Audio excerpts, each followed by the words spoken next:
Capítulo 26. Dai gratuitamente o que recebestes gratuitamente. Dom de curar.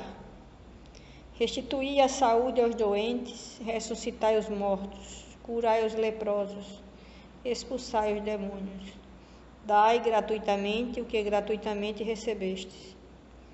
Dai gratuitamente o que gratuitamente recebestes. Disse Jesus aos seus discípulos: por esse preceito prescreve não se fazer pagar por aquilo que nada pagou.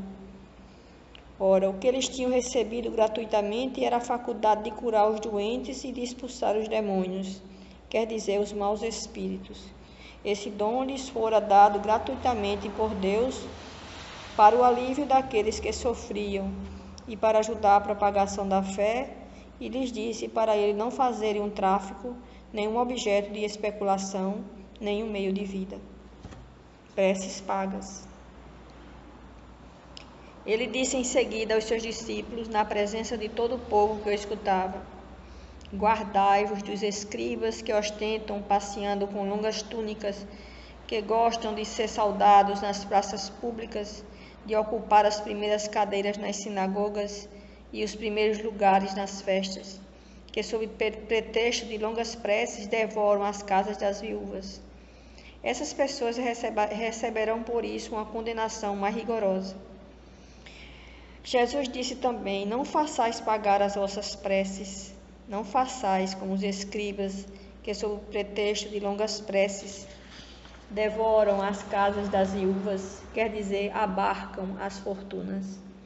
A prece é um ato de caridade, um impulso do coração. Fazer-se pagar pela que se dirige a Deus por outrem é transformar-se em intermediário assalariado.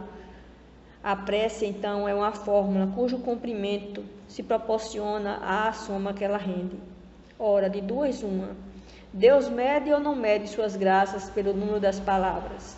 Se são necessárias muitas, por que dizê-las poucas ou quase nada por aquele que não pode pagar? É uma falta de caridade. Se uma só basta, o excesso é inútil, porque, pois, fazê-las pagar é uma prevaricação. Deus não vende os benefícios que concede.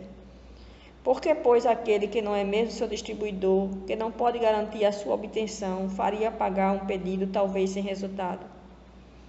Deus não pode subordinar um ato de clemência, de bondade ou de justiça que se lhe solicita de sua misericórdia a uma soma em dinheiro. De outro modo, disso resultaria que, se a soma não fosse paga ou fosse insuficiente, a justiça, a bondade e a clemência de Deus seriam suspensas. A razão, o bom senso, a lógica dizem que Deus, na perfeição absoluta, não pode delegar a criaturas imperfeitas o direito de pôr preço em sua justiça. A justiça de Deus é como o sol, que está para todos, para o pobre como para o rico. Se se considera imoral traficar as graças de um soberano da terra, seria lícito vender as do soberano do universo? As preces pagas têm um outro inconveniente. Aquele que as compra se crê o mais frequentemente dispensado de orar, porque se considerou quite quando deu o seu dinheiro. Sabe-se que os espíritos são tocados por meio do pensamento daquele que se interessa por eles. Qual pode ser o fervor daquele que encarrega um terceiro de orar por ele, pagando? Qual é o fervor desse terceiro quando delega seu mandado a um outro, este a um outro e assim por diante? Não é reduzir a eficácia da prece ao valor de uma moeda corrente? Vendilhões expulsos do templo. Eles vieram em seguida a Jerusalém, e Jesus, tendo entrado no templo, começou por expulsar aqueles que aí vendiam e compravam. Derrubou as mesas dos cambistas e os assentos dos que vendiam pombos. Não permitiu que ninguém transportasse nenhum utensílio pelo templo. Ele os instruiu também, dizendo-lhes: não está escrito: minha casa será chamada casa de orações por todas as nações? E todavia fizeste dela um covil de ladrões? O que os príncipes dos sacerdotes, tendo ouvido, procuravam o meio de perdê-lo, porque eles os temiam, visto que todo o povo estava arrebatado em admiração por sua doutrina. Jesus expulsou os vendilhões do templo, condenando assim o tráfico das coisas santas, sob qualquer forma que seja. Deus não vende nem sua bênção, nem seu perdão, nem a entrada no reino dos céus. O homem, pois, não tem o direito de as fazer pagar. Mediunidade gratuita.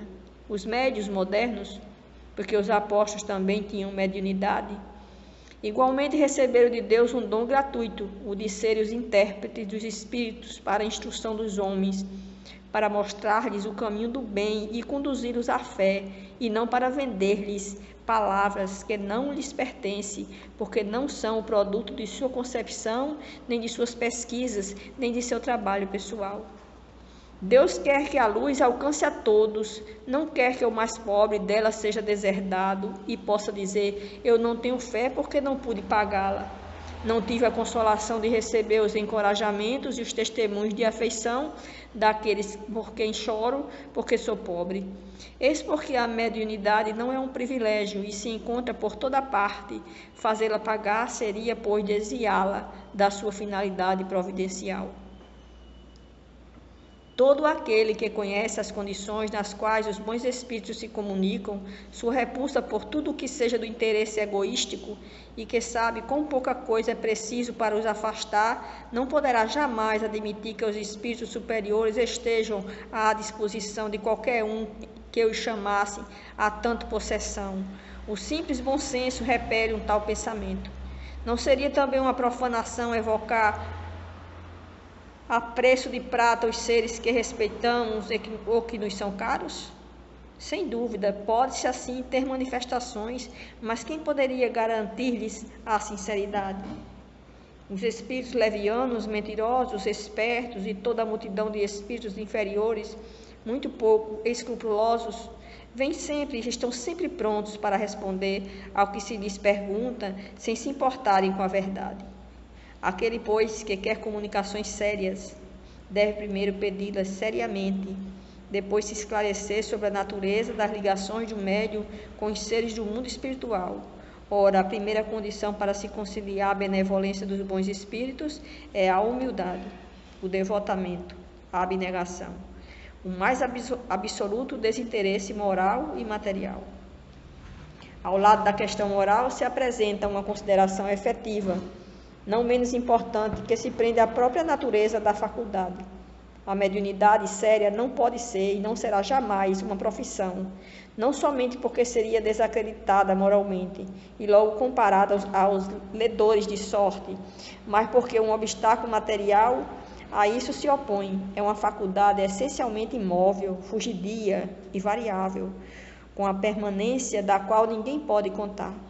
Seria, pois, para o explorador um recurso sempre incerto, que poderia lhe faltar no momento em que lhe seria mais necessário. Outra coisa é um talento adquirido pelo estudo e pelo trabalho, e que por isso mesmo é uma propriedade da qual naturalmente é permitido tirar partido. Mas a mediunidade não é nem uma arte, nem um talento, por isso ela não pode tornar-se uma profissão. Não existe senão pelo concurso dos espíritos. Se esses espíritos faltarem, não há mais mediunidade.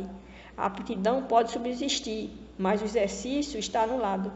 Assim, não há um só médium no mundo que possa garantir a obtenção de um fenômeno espírita em dado instante. Explorar a mediunidade é, pois, dispor de uma coisa da qual não se é realmente senhor. Afirmar o contrário é enganar aquele que paga. A mais não é de si mesmo que se dispõe, são dos espíritos, das almas dos mortos, cujo concurso é posto à venda. Esse pensamento repugna instintivamente. Foi esse tráfico degenerado em abuso, explorado pelo charlatanismo, a ignorância, a credulidade e a superstição que motivou a proibição de Moisés.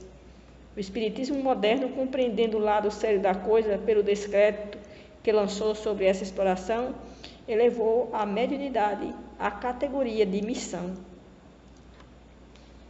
A mediunidade é uma coisa santa, que deve ser praticada santamente, religiosamente. Se há um gênero de mediunidade que requer essa condição de forma ainda mais absoluta, é a mediunidade curadora. O médico dá o fruto dos seus estudos, que fez ao preço de sacrifícios, frequentemente penosos. O magnetizador dá o seu próprio fluido, frequentemente mesmo a sua saúde. Eles podem a isso pôr um preço. o médium, curador, transmite o fluido salutar dos bons espíritos, ele não tem o direito de vendê-lo. Jesus e os apóstolos, conquanto pobres, não faziam pagar as curas que operavam. Todo aquele, pois, que não tem do que viver, procure os recursos em outra parte do que na mediunidade, que não consagra a ela, se preciso for, senão o tempo de que possa dispor materialmente. Os espíritos lhe terão em conta o devotamento e seus sacrifícios, ao passo que se afastam daqueles que esperam fazer deles um meio para subir.